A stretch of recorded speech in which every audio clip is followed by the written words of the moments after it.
Alors pour sa 14e édition, le festival de musique électronique le plus froid au monde, l'Igloo Fest, va revenir sur 4 gros week-ends.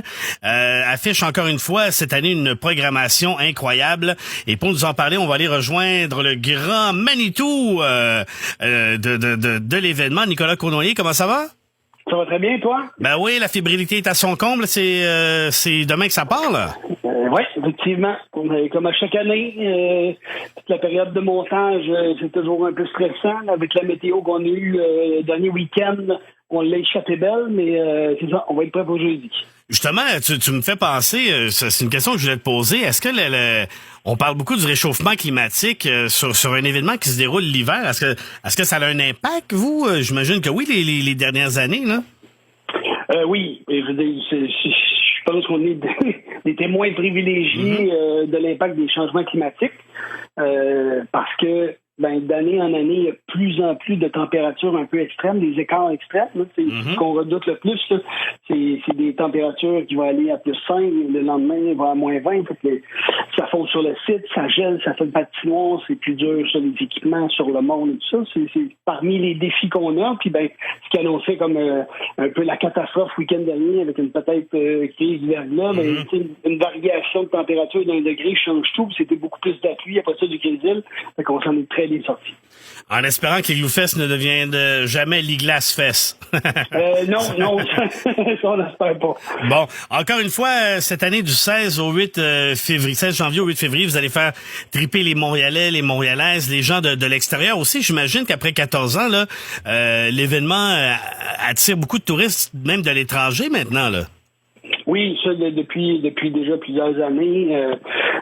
Autant il y a des gens du Québec, de partout en province qui viennent nous voir, mais on a beaucoup d'Ontariens, d'Américains du nord-est des États-Unis, mais on a des gens qui viennent d'autres continents aussi, d'Amérique du Sud, du Mexique, de plus en plus mexicains qui aiment beaucoup l'hiver, qui viennent nous visiter. Évidemment, des gens de la France ou de l'Angleterre. Oui, c'est un événement qui est hors norme. Veux pas, nous on vit dans l'hiver chaque année. Ça peut sembler de la redite, mais pour des gens, les touristes qui cherchent des expériences, quelque chose à vivre qui est unique, qui est incroyable, je veux dire, c'est un terrain de jeu qui est vraiment fascinant. Tu parles d'expérience. Je parlais cet été avec Louis Bellavance du Festival Été de Québec et la tendance au niveau des festivals, il dit qu'il travaillait beaucoup sur l'expérience du festivalier. On a rajouté des terrasses, des aires où les gens peuvent participer d'une façon différente à l'événement. En quoi, dans les dernières années, vous allez travailler sur l'expérience du festivalier? Nous, je te dis qu'avec l'Igloo Fest, on a toujours travaillé cet élément-là. On vient pas à l'événement juste pour venir voir un spectacle de musique. Depuis toujours, nous, tous les à côté sont aussi importants, que ce soit les décors, les feux de foyer, les activités. Il y a beaucoup de jeux. On veut que les gens viennent à l'événement puis aient du plaisir, qui retombent en enfance, qui jouent, qui profitent de l'hiver puis qui arrêtent de chialer. C'est ce que je dis à chaque fois.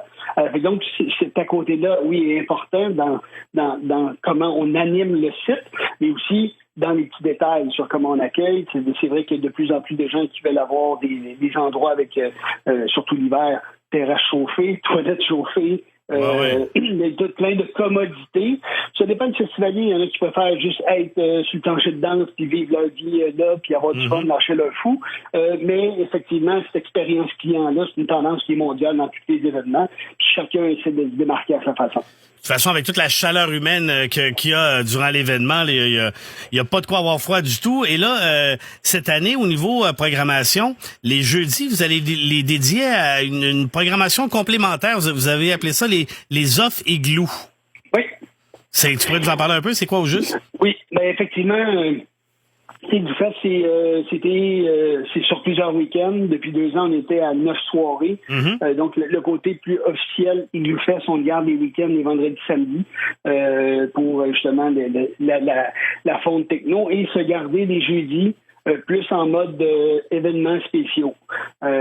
Cette année, on en fait 3. Il y en a un qui va être avec Noisia au 2e week-end, le 23 janvier, où là, c'est avec Valhalla, c'est plus dubstep. Le week-end suivant, c'est une soirée avec Loud, donc avec du rap québécois qui est dédié à cette musique-là. Loud qu'on avait fait au Massif l'année passée dans un partenariat avec eux. Ça a super bien fonctionné, fait que donc on revient avec ça.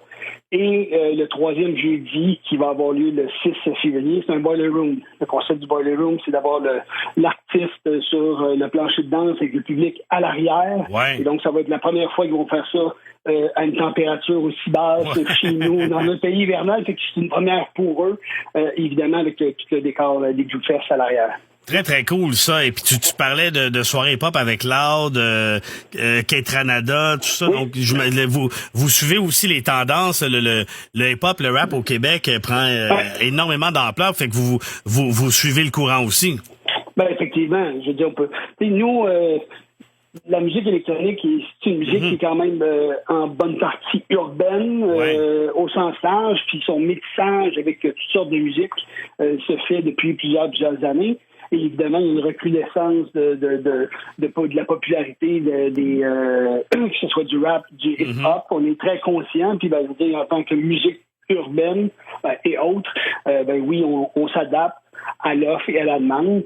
Ça rejoint les jeunes. Puis je dis, nous, on a toujours ratissé large, même en musique électronique. Puis on n'était pas juste dans un seul créneau. Fait qu'on continue de faire ça. Puis, effectivement, quand on a des artistes aussi, surtout de chez nous, comme Loud et K-Tranada, qui vient de sortir un album qui devient une sensation mondiale, on est très content de l'accueillir avec Glue-Fest.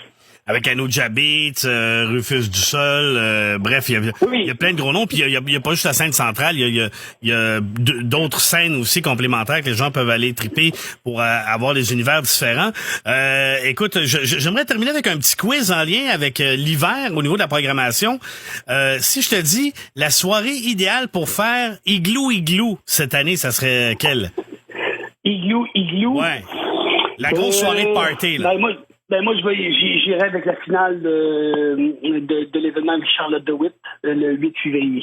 Moi, c'est mon coup de cœur des dernières années. J'adore son énergie. Ça finit en force. Puis, oui, on va se réchauffer parce que l'hiver va être sûrement bien installé rendu là. Bon, à ne pas confondre avec Charlotte Cardin, c'est une autre affaire. Okay. Oui, effectivement. Maintenant, la soirée, on n'a pas froid aux yeux. La soirée où les gens vont en avoir plein la vue, puis vous avez pris un bon guess là-dessus, là. Un bon guess, ça va être Rez, qui est une artiste canadienne en tête d'affiche le vendredi 24 janvier. Ça, c'est à voir. Parfait. La fois, je dirais, en 14 ans de programmation, la fois où vous avez eu froid dans le dos, vous avez dit, tu sais, des fois, souvent dans la programmation, c'est des affaires d'horaire, tout ça, c'est quelle soirée qui vous a donné froid dans le dos?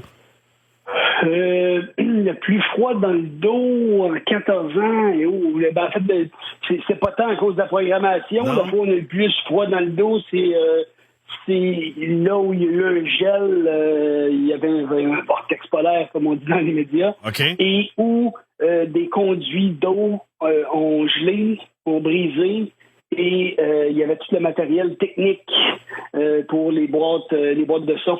Les amplis ont été complètement détruits. C'est arrivé 1 heure avant l'événement. Puis il a fallu rappeler le fournisseur, aller chercher du nouvel équipement. C'est ça. Là, on a pensé vraiment qu'on devrait compromettre la soirée au complet. On a recommencé avec 1 heure de retard, mais on a quand même tenu l'événement.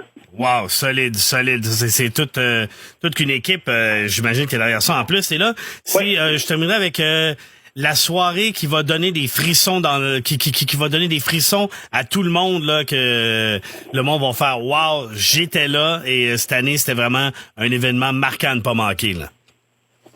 Moi, je pense que le Boiler Room. Le Boiler Room? C'est une première mondiale. C'est sûr qu'il y a plein d'autres soirées, ça dépend des goûts, mais moi, j'irais pour le Boiler Room parce que c'est une première mondiale dans un événement hivernal. Puis c'est clair, la magie des Glue-Fest, c'est quand les gens sont là, la communion ensemble, l'énergie entre l'artiste, le public, de dire qu'on combat les éléments, puis que c'est comme, j'ai survécu à l'événement, fait que je pense que ça va être vraiment spécial comme événement. Bon, parfait. Puis une petite blague en terminant. J'imagine qu'avec Glue-Fest, il y a un buffet froid ou c'est un buffet? On est venu avec des trucs plus chauds, une petite poutine pour se réchauffer. Ah, bon, excellent. Nicolas Cournoyer, fondateur, organisateur Grand Manitou de la 14e édition de l'Igloo Fest, qui vont faire vibrer pendant 4 week-ends tout Montréal avec la crème de la scène électro mondiale et locale. Ben écoute, on te dit merde, on te souhaite un beau festival et puis on se recroise autour d'un petit caribou. Oui, tout à fait. Merci.